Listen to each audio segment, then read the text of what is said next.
Now for our roundtable with our News Channel 5 political analyst, Mary Anna Mancuso and Brian Crowley. Good morning to both of you. Brian, we'll begin with you. You heard what the two former congressmen had to say. Your take.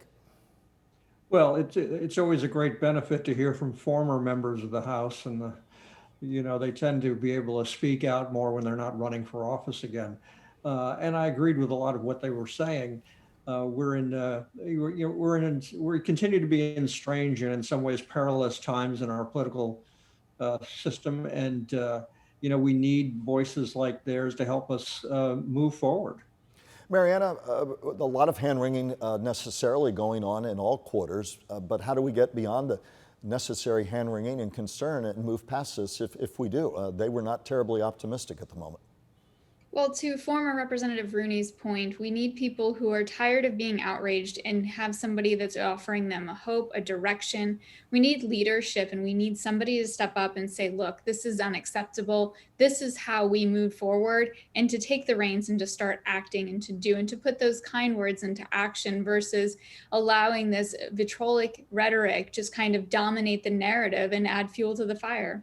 Mariana, do we have to look at things, although where the appetite would be with two parties holding on to the structure of our politics, but do we have to find the appetite to look at things like proportional representation, to look at open primaries where the two most popular vote getters go on, although that got squashed in Florida, it's been squashed elsewhere. But a lot of people are talking about we need real structural change so that, as the congressman said, we're not always appealing to the most hardcore and extreme side of the base, be that arch-liberal or arch-conservative.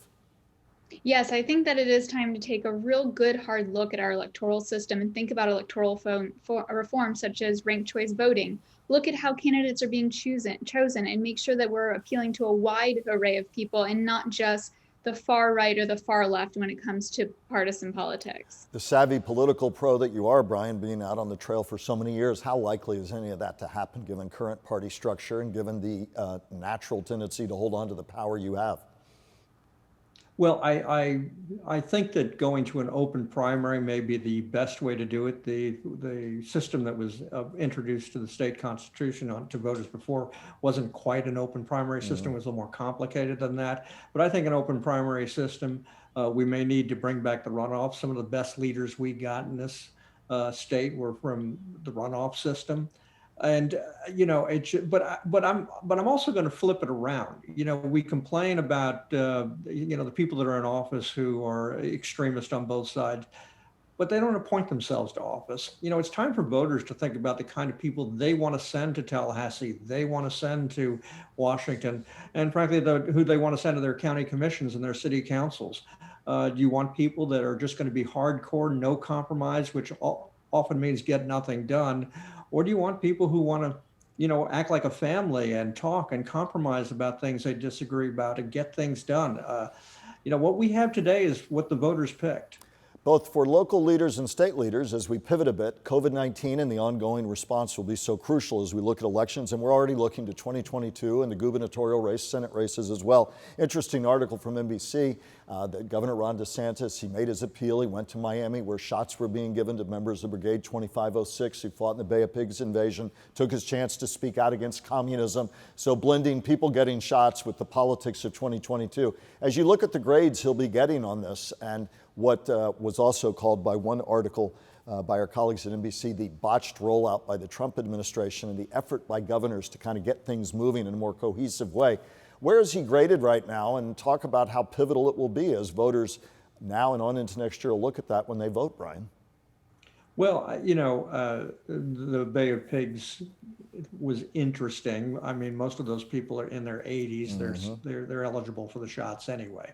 It isn't the eligibility problem. I mean, as I've sat there in Palm Beach County. You have to go through Publix, and I've spent many an early morning trying to book an appointment. So I think in many ways DeSantis is doing the best he can. I think a lot of his problems are more messaging than actually the actions he takes. He tends to come across as petulant, and he doesn't like being challenged about how things are getting done. But the bottom line for everybody is going to be as simple as this: did I get my shot? And there was somebody joking the other day that they're in their 40s and they never dreamed of the day when they would want a fake ID saying they were 65. And in fact, Mary Anna, many have argued that governors, including Governor DeSantis, have had an almost unclimbable hill that they've stared at with what's gone on in terms of the rollout and the patchwork of it. But as we begin to look, and as any politician, like the governor or like local leaders, look at how, as Brian said, voters will grade them, your thoughts and take on where we are right now? I would have to agree with Brian. I think not only will voters grade DeSantis on the rollout of the coronavirus vaccine, but they're also going to grade him on how he handled the pandemic, as well as the unemployment numbers and those who are still waiting for unemployment benefits, those trying to get unemployment benefits. The economy will always be a player, and it's even going to be more highlighted as we look to 2022 because of the pandemic and because of how things have been happening. We heard over the week earlier last week from Biden talking about possible domestic travel restrictions to Florida. DeSantis thinks that's blasphemous. But the reality is that Florida tourism is a big deal for us. It drives our economy, and it's wonderful to come to the Sunshine State. Is this the most opportune time? Probably not. And these are things that voters are going to take into consideration when they're heading to the polls, if they're still social distancing and wearing masks.